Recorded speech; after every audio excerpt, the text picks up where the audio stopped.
I am very excited to be here with all of you talking about power, which is probably my favorite topic to discuss. The way that I've organized today's talk is as follows. I'm going to share a little bit about my background. Then the talk is going to be divided into two sections. The first question is, what is power? The second question is, from where does power come? As part of this second portion, we're also going to do a mini case discussion on Lyndon Baines Johnson, who I think is one of the more fascinating figures when it comes to talking about power plays. At the end, we'll have a debrief, and we'll see what kind of takeaways you come up with as you return to your day-to-day life. So let's get started. In terms of my background, I am fairly new to the university as well as the Vegas area. I moved there about a year ago. Prior to that, as you heard in my introduction, I was in Philadelphia and also in New Jersey, teaching at Wharton as well as at Rutgers. Most of my teaching to date has been on leadership. My PhD was from the University of Maryland, College Park, in organizational behavior. For those that don't know the discipline, OB is really the marriage of psychology and management together.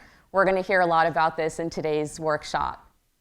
Now, in addition to my teaching, my research, as you've heard, focuses mostly on topics including power and control in organizations. For the last 2 years, I've been embedded in the hip-hop and rap music industry. I grew up as a child of 90s R&B and hip-hop and rap music, Tupac Shakur, Notorious B.I.G., Nas, Mobb Deep, what my students call old school music. I'm also interested in the stress of leadership. So how can we help leaders and organizations become more effective and more comfortable at sharing power with their employees? I think you can tell a lot about a person from TV shows that they watch. So here's some fun facts about the TV shows that I am a fan of. I started watching Game of Thrones about a month ago. Yep, I invite a colleague of mine over. Her and her husband will come over for Game of Thrones watch parties. We're almost at the end of season 1, and we're already quite captured by the story and the power dynamics. Scandal, Queen of the South, and How to Get Away with Murder are some of the other shows that I like to watch.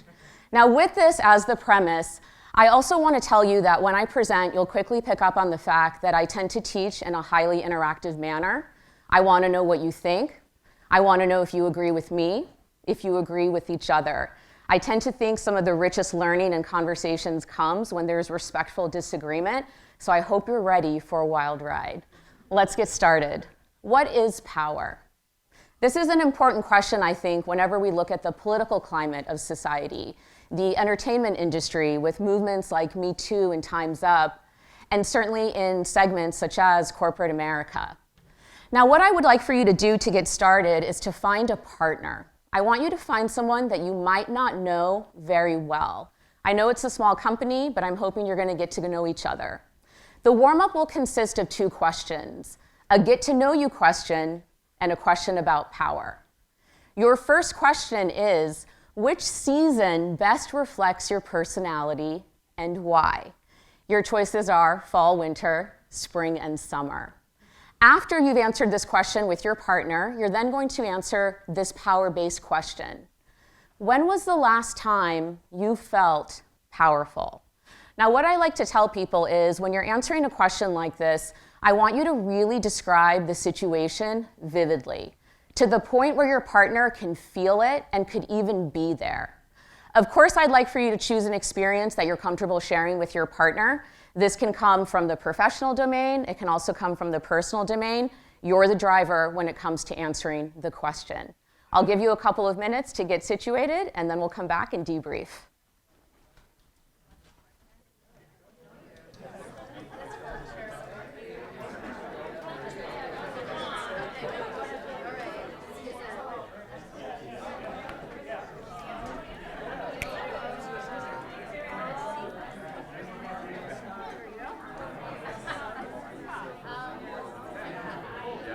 All right, let's come back together as a group.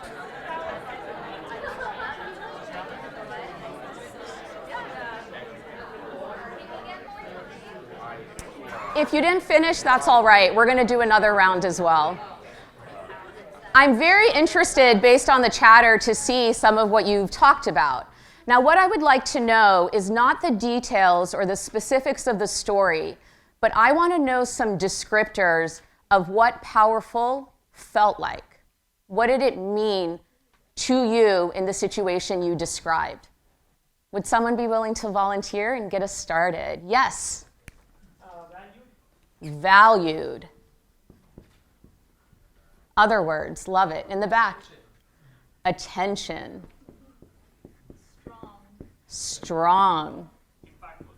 Ooh, impactful. Responsible. Control. Ooh, that is my favorite word right now. Control. Others.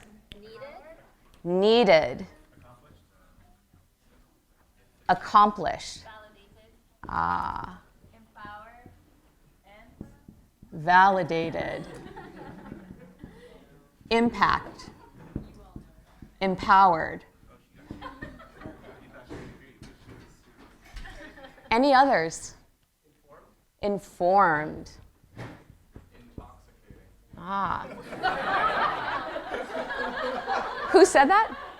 You have just primed me for one of my jokes. So I live outside of Las Vegas, and I like to say that power is like alcohol. It makes you more of who you are. Now that you've gotten some sort of, wheels in your head thinking about power, I'm going to have you do another exercise. You're going to rotate to find a new partner, and these are the questions you're going to answer. If you received $1 million that you could only use to travel or to take a trip, where would you go and why? Your power-based question is, when was the last time you felt powerless? Similar to the first round, I want you to tell your story vividly. You can choose what domain this story comes from, and I want you to help your partner really understand what that felt like. Again, this will be a new partner. I'll see you back in a few minutes.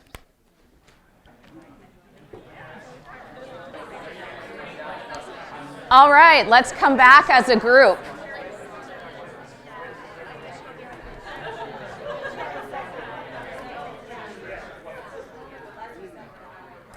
I'm curious in this round, what are some of the descriptors that have come to mind as your conversations have surfaced? What are some words that you would describe to really capture the experience of being powerless? Volunteers. Weak. Pain. isolated. Isolated. Hopeless. Hopeless. Frustrated. Ooh, that's a powerful word. Stuck. Shut down. So this is where the talk ends. I'm just kidding. Shut down. Pressure. Sad. Ooh, unheard. Futile. Irrelevant. Lost. Trapped. Any others? Alone. Ooh. Alone. Now you can see immediately the contrast between the experience of powerful and powerless. What I like to tell people is that some of my research looks at how people who are powerless can actually gain sources of power and use power-gaining strategies. For my hip-hop project in particular, our project has focused on how video models, women who are the bottom of the power food chain in the industry, can use strategies for gaining power to protect themselves from being mistreated. Now, back in January, my project co-author, Christy Rogers from Marquette University, sent me this quote from Brené Brown, who some of you may know on Instagram. And I thought this was quite impactful in capturing the experience of powerlessness, as the descriptors you put on the board also indicate. According to Brené, power is the ability to achieve purpose, and she's citing Martin Luther King Jr. Power is the ability to affect change. It sounds simple, she says, but powerlessness, the ability to achieve purpose or make a change, is one of the most devastating experiences in our lives. It's physical and emotional trauma. Pretty powerful words. Now, I like to give people a common understanding of what the language of power is really about. When it comes to management research, as well as in the psychology domain, there are a few words that characterize power that I hope will set the premise for today's workshop. The buzzwords are as follows: influence. A second buzzword is dependence. When it comes to power in work settings, the extent to which others depend on you is a reflection of how much power you actually have. The example I like to give is your boss is actually someone that you're dependent on for resources, for example. Anything from advancement, promotions, bonuses, assignment of duties. This is all reflective of power dynamics. And usually we see in leadership, there's a power asymmetry. A leader has more power than the person that they're overseeing. In formal terms, we will often say that leaders have what's called positional power. This is only one type of power, however, that's important in organizational life. The third word, which was mentioned, is the notion of control. What I like to teach my students is that the extent to which you are powerful is the extent to which you have control over resources, but those resources should be valued by other power players in your setting. You're going to hear me cite Jeffrey Pfeffer quite a bit. He's a Stanford Business School professor whose thinking has heavily influenced the way that I teach. One of the recommendations Professor Pfeffer says to people is when you're thinking about creating dependence or trying to have influence, you should go where the market is not saturated. Now, as a business school professor, I've lived this because I think I'm the only business school professor who studies hip hop and can rap better than Tupac. Just kidding. This is a point, though, that I hope you will take home, that the notion that you can either create valued resources or direct those resources will give you power in your work setting. Now, as a researcher, I wanted to give you a resource, so all of you have a handout, thank you again for the copies, about how power is defined. You're going to see these three buzzwords permeate the definitions. This handout comes from a review of the power research that was written in 2015. It was written by Rachel Sturm, who is a faculty member at Wright State University. On the flip side, you're also going to see a summation of what Rachel and her colleague accumulated in terms of what we know of how power affects your cognition, your affect, as well as a range of other behaviors and feelings. Knowing this is the definition of power, I also want to have one person read a quote about power, and I'm curious what you think. Now, I know we have mics, so would someone be willing to volunteer and pop up to a microphone and read what I'll pull up on the slide? Thank you.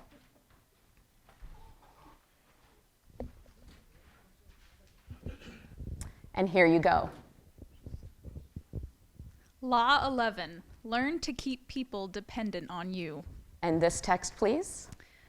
From the 48 Laws of Power by Robert Greene. And finally, to maintain your independence, you must always be needed and wanted. The more you are relied on, the more freedom you have. Make people dependent on you for their happiness and prosperity, and you have nothing to fear. Never teach them enough so they can do without you. How many of you, by a show of hands, agree with this law of power? No one. A few people. No.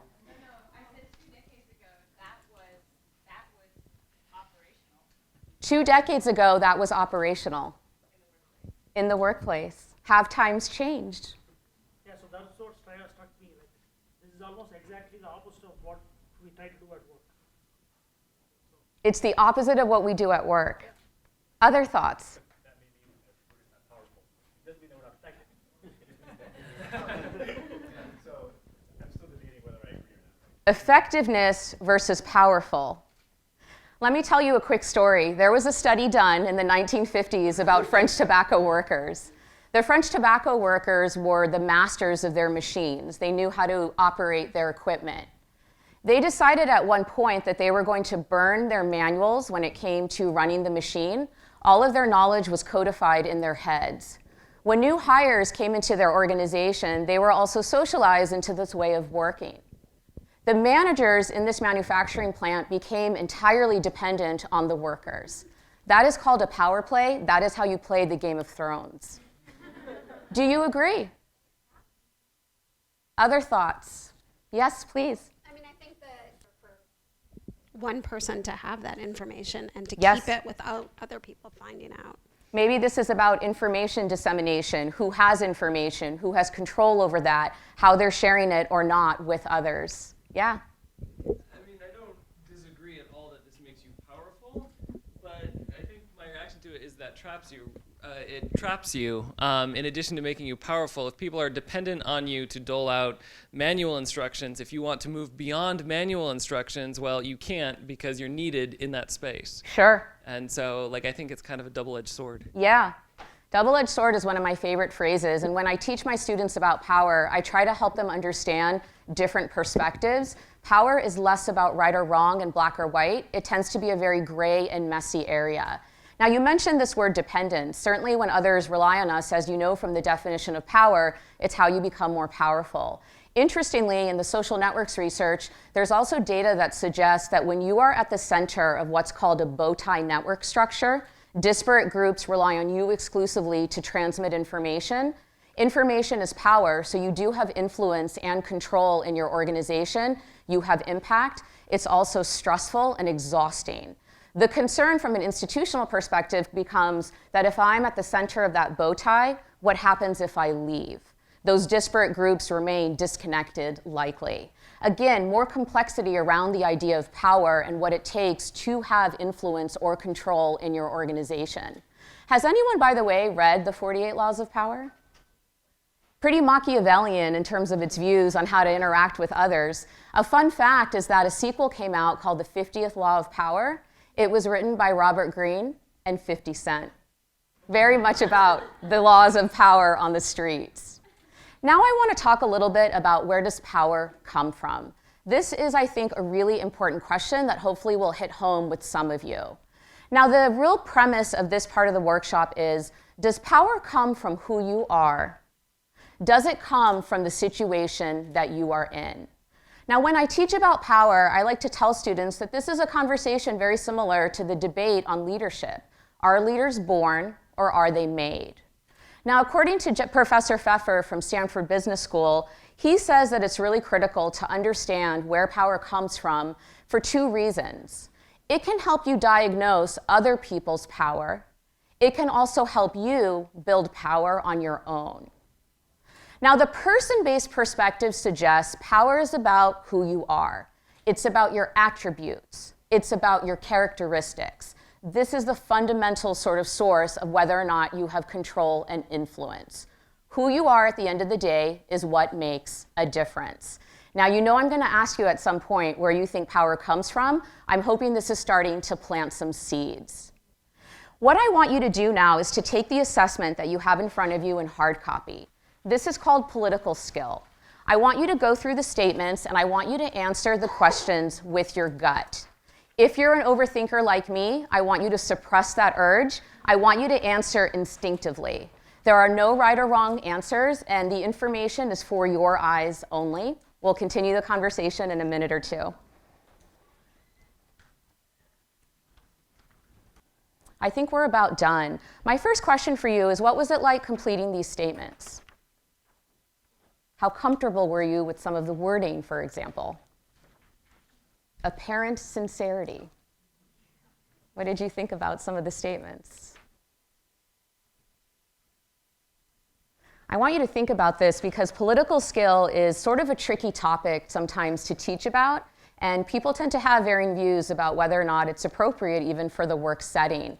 I like to teach my students that most of what I bring into the classroom generally has a good, bad, and an ugly side. Now, formally, political skill is defined as the ability to effectively understand others at work and to use this knowledge to influence others to act in ways that enhance your personal and/or the organization's objectives.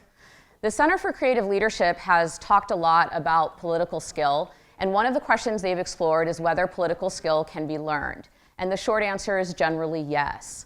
The more interesting question I have for you is whether you think political skill reflects manipulation, sincerity, authenticity. Where do you fall on these different options when it comes to using some of the behaviors that you've just reported on? Heads are nodding. When you think about political skill, I often find that people vary in their comfort level when it comes to using some of the behaviors that are described. I can tell you that there typically tends to be different perspectives on political skill that the research has suggested. We know, for example, that there are benefits to political skill, but there are also consequences. There's a darker side. Now, some of the benefits include job performance, especially in enterprising contexts, which, as you see on the slide, are those settings which encourage people to manipulate others to attain one's goal and to view the world in terms of money, power, status, and responsibility. Is this every organization, is a question I would ask you. I did a podcast at the start of the summer on powerlessness, and the host, who's a UNLV alumnus, asked me if he thinks politics are inevitable in organizations, and my answer was absolutely. However, I think organizations and individuals vary in the level of politics that will surface depending on a host of other factors, individual attributes, the organizational culture, the reward system, and so forth. We also know that political skill will yield you, on average, more money, a higher hierarchical position, and for early career employees, they're typically more satisfied in their jobs. Now, we know there is this darker side, according to what CCL has looked at with political skill. When it comes to social awareness, one of the categories that you were asked to report on, we know that if you overanalyze others to the point of being perceived as judgment or labeling, political skill can backfire. There's sort of a tipping point that you have to be mindful of. A second point about consequences includes the idea of influence. Now, one of my pet peeves as a leadership scholar is when people manage up only if they're a leader, but they fail to manage laterally or downward in terms of the relationships. The technical phrase is called sucking up. The third category that can also reflect a consequence is networking. So this is a huge topic, obviously, for business school students. At Wharton, it was top of mind, very similar at UNLV. What we like to tell students from the political skill research is that it's important to have a lot of connections and to know people, and certainly social media has influenced this heavily. The downside is when your ties start to lack depth or meaning. Even more sort of controversial is if you come off as highly instrumental. Are you simply out to gain something for yourself without thinking about the other individual? One of my favorite cases that I teach in my Power in Politics and Organizations class is on a local figure named Heidi Roizen. Does anyone know Heidi? She's a pretty interesting woman who has mastered the art of relationships. According to Heidi, the most important aspect of relationships is ensuring the relationships are win-win. She often talks in interviews and in her case study about having a relationship with Bill Gates. She does not drink at that well often, and when she does, she always makes sure that the opportunity is a good fit on both sides. Now, for highly instrumental people, this tends to be revolutionary thinking, again, really making sure that relationship is benefiting both parties and not using one person for your own gain. The last consequence for political skill, according to the CCL folks, is the idea of coming across as sincere versus manipulative, using people. Are you authentic? Are you genuine? Are you real? Has anyone in the room heard of Robert Cialdini and his research on influence? He has written a couple of excellent books on the idea of using different tactics and strategies to influence others. What Cialdini says is that words should not be weapons. When you use the science of what he has studied in influencing others, it's about coming across as authentic and genuine and actually trying to form meaningful relationships. So one of his strategies is that people tend to like those that like them back. When we tell students about interviewing, we often suggest try to find common ground with the person that's interviewing you. That's how you build a relationship. That's how you find ways to be authentic and sincere. Political skill, as you can see again, has this good, bad, and ugly side. Now, when it comes to the person-based perspective, Professor Pfeffer also says there are a number of critiques. This is not the best way to look at where power comes from for the following reasons. First and foremost, he says that personal attributes are very difficult to alter. I like to tell my students that if you're introverted like me, for example, it's exhausting to try to come across as an extrovert. So know yourself is one of the takeaways. A second critique of thinking about where power comes from and basing it in the person perspective is the notion of causality. So when I teach, we often talk about situations where it's difficult to decipher if charisma, for example, leads to power, or do we think those who are powerful are charismatic? It's hard to uncouple that feedback loop. The third critique is that Pfeffer says we actually need to focus not on the person, but how people end up in certain situations. This is more valuable. Now, one of the takeaways I tell my students is that if they come into my Power in Politics and Organizations class and they feel uncomfortable when I say that power is a game, that you have to understand how to play by the rules, that the rules are often unspoken and unwritten, what I will tell them is that Professor Pfeffer says, if you're uncomfortable with power, it's because that you think life is fair. And let me tell you, life is not fair.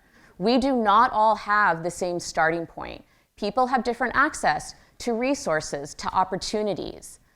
The uplifting message, though, and what I have found in my research and teaching, is that power is accessible to anybody. Positional power is how we define leaders.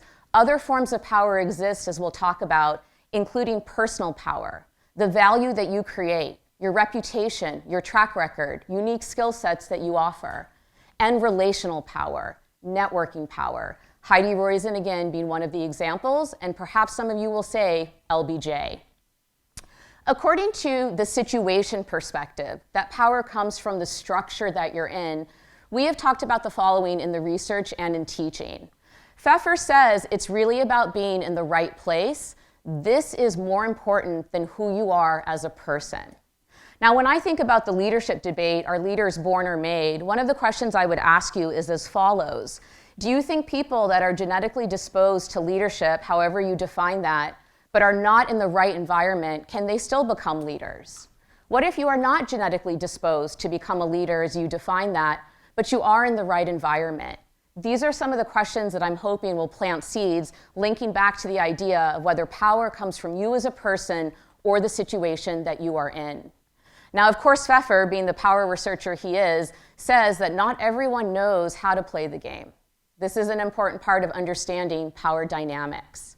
For him, being in the right place means the following. Do you have control over resources, hearkening back to the definition of power? Budgets, facilities, positions that can be used to cultivate allies and supporters. In my hip-hop research, I have found that video models who accurately diagnose the power landscape tend to be most protected from mistreatment. They will often come to a set, and there will be some segment of video models who immediately make a beeline for the rapper. And we actually see in the data that one of the motives for being a video model is to become impregnated by a rapper. The person wearing the bling, the jewelry, the entourage, and so forth. Who do you think is the most powerful player on a video set? Do you think it is the rapper? Director? Producer? Cameraman? Producer, record label. More often than not, unless you're a Beyonce, it is the director. That is the person that is calling the shots. What I often tell my students is that when you are diagnosing your power landscape, you need to figure out quickly who is the person with control over resources. Directors often oversee a casting director in terms of hiring decisions that are made. They're also the ones that are deciding the most valuable currency to a video model, camera time. Because when video models are coming onto a set, they're more likely to get hired if their camera time goes well, if they get referrals from directors. We often also see in our data that video models that cultivate allies with the cameraman, with the people running the lights, with the makeup artists, they are creating essentially a tribe of protectors who might travel with them from set to set to set. One of the most fascinating findings in this line of work is that video models rarely form alliances with each other. Video models are described in the limited number of articles we've read about this in the scholarship as interchangeable bodies without active voices. The work is highly competitive. They're workers in the gig economy. Forming alliances with other video models can actually tarnish your reputation and have you come off as being disagreeable. One of the findings that we've been discussing is, what if video model A says, I'm walking off set if you mistreat video model B? Well, guess what? Video model C, D, E, F, G, H, I, J are all lining up to take your place. Power is tricky. Forming alliances can certainly give you a source of protection, but again, you need to accurately diagnose that structure that the power dynamics are coming out in. Pfeffer also says that being in the right place means having control or access over information. In social networks research, we will often sit down in an organization and map out the informal organizational chart. What social networks researchers often find is that the formal organizational chart does not map the informal organizational chart in terms of who has power. We often tell leaders and organizations, if you want to have influence, if you want to change your culture, you need to go to the grassroots level and find out who are your movers and shakers. More than likely, it is not an executive. It's also really funny for us when we have social networks maps showing informal ties, and executives who think very highly of themselves often end up on the margins of that informal map, which is also why we don't label mats, because we don't want to get fired from our consulting gigs. Information, however, I think is one of those sources of power that people who are powerless can access. I know in my experience, I have close ties with senior faculty who come to me for information. I'm creating a relationship of dependence. The third point that I hope you will remember about the structural perspective is that being in the right place can mean having formal authority, the positional power that I was describing earlier. The Nuremberg trials are often an extreme example of this, where people did what they were told simply because it was their bosses that were telling them what to do. The situation matters. Now that you've kind of warmed up your thinking about person versus situation for power, I want you to turn your attention to LBJ. There are some extra hard copies of the case. If you did not read, I will definitely cold call you. I'm just kidding, I won't do that. There are a few questions that I'd like for you to turn to a partner and discuss for a few moments. This is, again, to warm up your thinking. The questions that I want you to start with is, to what extent did LBJ's power come from his personality or the situation? Why? I want you to explain this with examples from the case. The second question that I want you to answer is, to what extent did you perceive that LBJ was manipulative with his plays for power? Finally, this is my favorite question, would you hire him to be on your team? Take a few minutes and let's see what you come up with.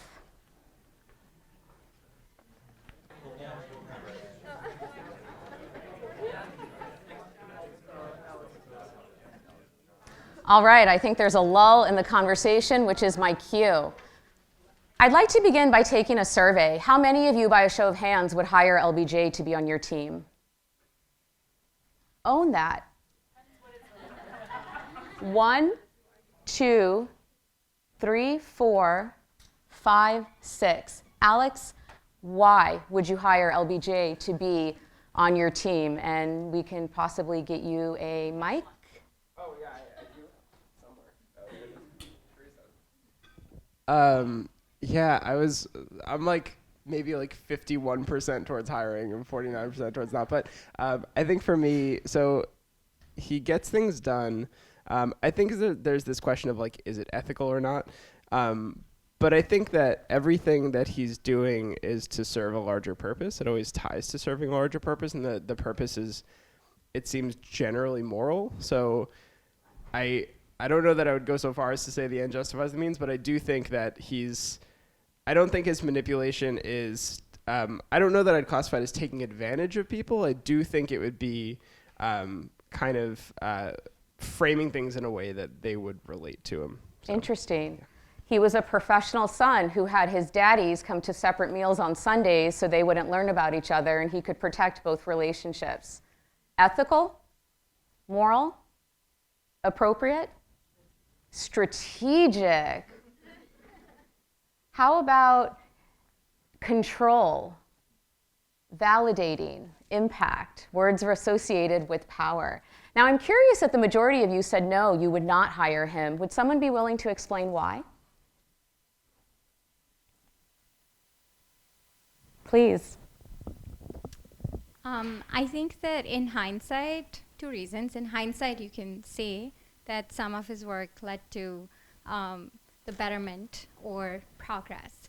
But in the moment, to make that bet and to think that the means justify the end is a very big risk to take.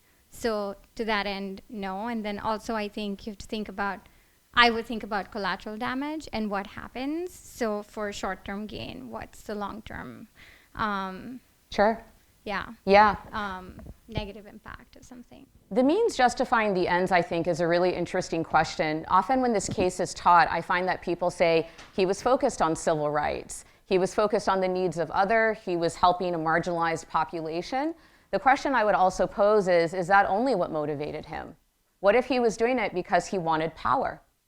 And maybe hindsight is 20/20, that looking back now, we can think about constructively why he did what he did, and maybe it was for the betterment of society. Would we feel more or less comfortable if the case was written in a way where he simply wanted to have more control and influence in government?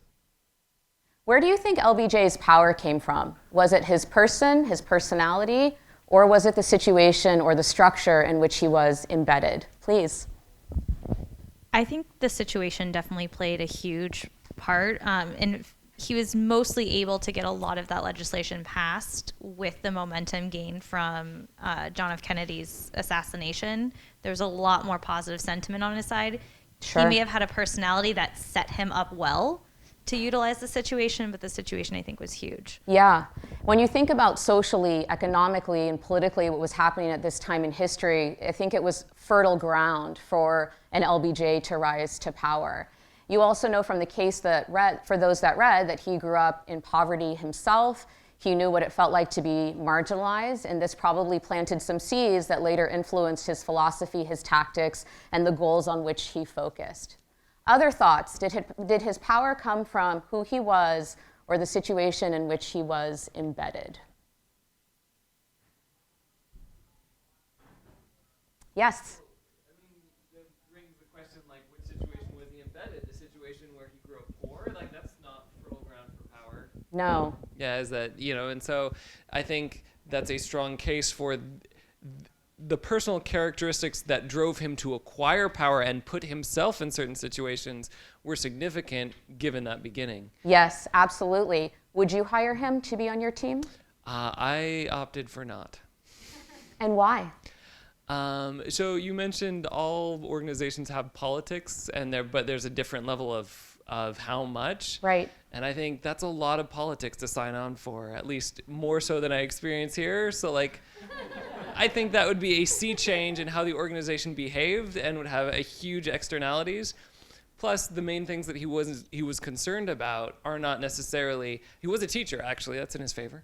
Yes, we like that. But I think we look at benefits to other people, and we hope that what we do is empowering people to rise out of poverty. That isn't actually the main direct mission of our company, and so maybe he would do better in a company where that is a core direct result of what he's doing. Yes. When I talk to my students when they interview for jobs, I often tell them that it's a two-way exchange of information. There seems to be this power asymmetry mental model that students have where the recruiter has more power than they do. Certainly from a formal or positional perspective, that's true, but you're given lots of data about the culture and how political people are during the interview process. I like to tell my students that I think it's more important to find cultures and companies and industries that fit who they are, and in terms of how much they are willing to play the game or not, and whether there is in fact a heightened sense of a game in that particular setting. This is, I think, what actually yields success in careers, longevity, and so forth, but it's not the way that we teach our students to approach interviews. When I teach power in politics and organizations, I'm also struck by the fact that the majority of the students have never talked about some of these topics. The dinner table conversation proverbially did not talk about political skill or how to network in effective ways where you come across as sincere. So my teaching pedagogy and using this case as an example is to help students figuratively be armed for situations that may be inevitable depending on the landscape in which they are working. There seems to be a mindset that power is fixed. It's actually dynamic. It's changing. Because power is accessible to anyone, it's fragile. And actually in my boxing project, I've titled it the power pendulum because of how much we see that power plays can swing back and forth.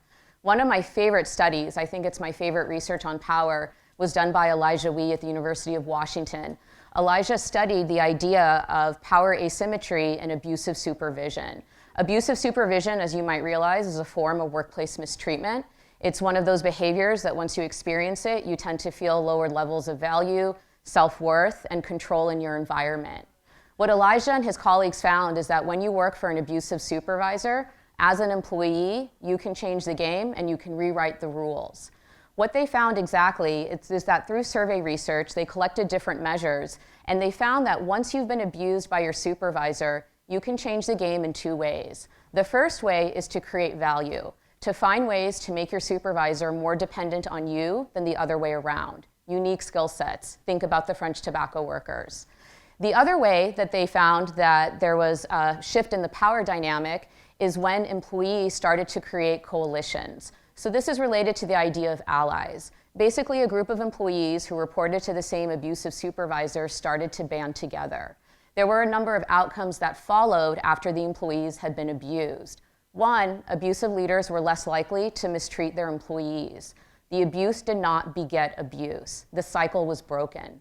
2, the abusive leader was more likely to engage in reconciliation with the abused employees. This was groundbreaking in management research because once you're abused, again, if you feel powerless, it's hard to know what to do. People tend to feel stuck. It's one of the most destructive experiences in the work setting. Elijah's research, again, is showing us is that power is not fixed, it's dynamic. People can access it, you can change power dynamics, and LBJ is certainly an example of that. What I want you to remember, if you remember nothing about this talk, is the idea that power is about fit. It's about matching the person to the situation.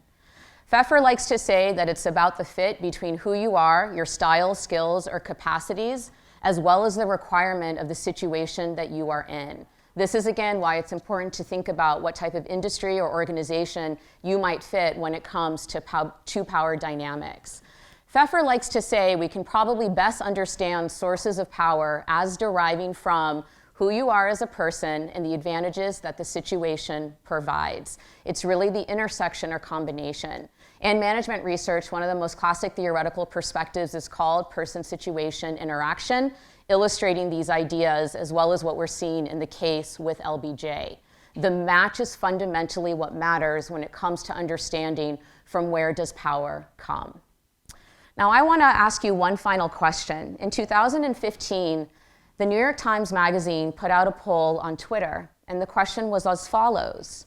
If you could go back and kill baby Hitler, would you do so? I want you to take a minute and talk with a partner to answer this final question, and then I'll be curious to see what you would say. Would you go back and kill baby Hitler? All right, let's come back as a group. I'm going to do one final survey. How many of you, by a show of hands, say yes, you would kill baby Hitler?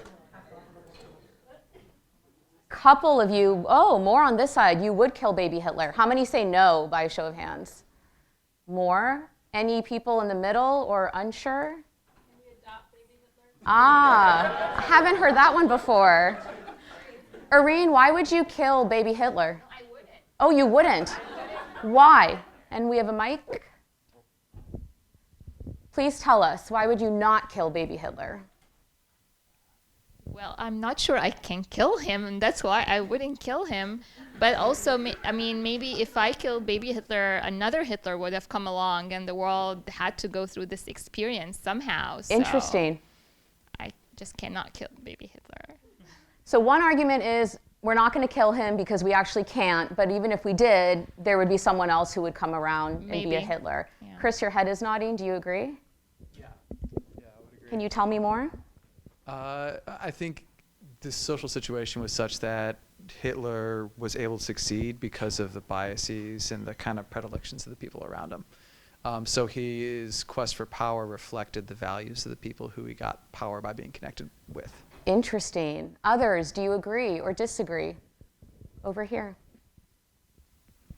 I think to go back to someone's comment, can you adopt him? To say you would kill him means you believe in a deterministic universe where Hitler was always going to be Hitler. So absolutely. It's a little complex. The Atlantic did an analysis of this particular question, and what they said is that generally when people say they want to kill baby Hitler, it's because of the ethics of the situation, that you kill Hitler and the Holocaust does not happen. 40% of people said yes, they would kill him in the survey results. 30% said no, they would not, and about 30% said they were not sure. Now, in the analysis that The Atlantic describes, it's exactly what Chris and others have said. The situation was ripe. This was a combination of who Hitler was and the history, the politics, the economic forces that were pressing down that brought him to power. The argument The Atlantic makes is that even if you killed baby Hitler, just like Irene said, another Hitler would rise to power. Harkening back to the question, where does power come from? Is it person or is it situation? This is one of my favorite illustrations where it seems like it's a combination of both. Now, as you think about the content we've covered over the last hour or so, I'd like for you to write down now or later your responses to these questions to see what you've learned and what you can take away. What are one or two lessons that might come to mind? How does the information presented help you think differently about power, whether it's in your life or in your career? Hopefully, again, some seeds have been planted and you can answer these questions and think about value that you can create, for example, in the relationships that you have with other people. I also want to leave you with resources, some of my favorite resources that I use when I think about power, which I do quite a bit. At the start of the summer, I did a podcast on powerlessness that I've provided to Alex for circulation. If you're interested in learning more about my views on power, the research that I do, as well as connections back to stress and well-being, this podcast covers a wide range of topics. There's also a podcast by one of my favorite people ever, Martha Beck, called Stepping Into Your Power. Martha is a PhD from Harvard. She specialized in sociology and then gave that up to become a life coach. Oprah Winfrey calls her one of the smartest women she's ever met. I have found this podcast to be quite transformative in thinking about feeling empowered in your own life. There is also a really fascinating podcast by a professor named Adam Galinsky on how to speak up for yourself. Adam does a really nice job integrating research as well as practice and thinking about politics and organizations. He presents a lot of really fun facts, including that there's a phenomena called a mama bear syndrome, and that when you're trying to speak up for yourself, being a mama bear is actually politically advantageous. It's where you speak up and advocate for others around you. In terms of books, the book that I use in my Power in Politics and Organizations class is called Managing with Power by Pfeffer. My students often give me feedback that this becomes their professional Bible, as they have put it, given the amount of information on navigating power dynamics. There is also an Audible that came out, which I found really fascinating. It's from the World Economic Forum in Switzerland. Adam Grant from the Wharton School, one of my former colleagues, basically talked with people in positions of power, including heads of countries, and created this podcast called Power Moves, Lessons from Davos. What's fascinating about the podcast is that Adam actually talks about how people wanted to get in to the World Economic Forum, but were not invited. So they created their own table to sit at. And he calls that creating relational power. You're not waiting to be invited. You create your own sandbox in which the power dynamics come out and play. I think it's a really interesting commentary, especially given what's going on in the world today. I highly recommend it, and it provides a very nice overview and synthesis of the power research. As I mentioned earlier, Robert Cialdini is a thought leader when it comes to practicing how to influence others. He has a number of books. One of his is called Influence, the Psychology of Persuasion. He's out of Arizona State, also a very thoughtful scholar when it comes to power dynamics and understanding relationship management. I hope you will find these resources helpful. I thank you for your time, your energy, and your comments, and I'm happy to answer any questions.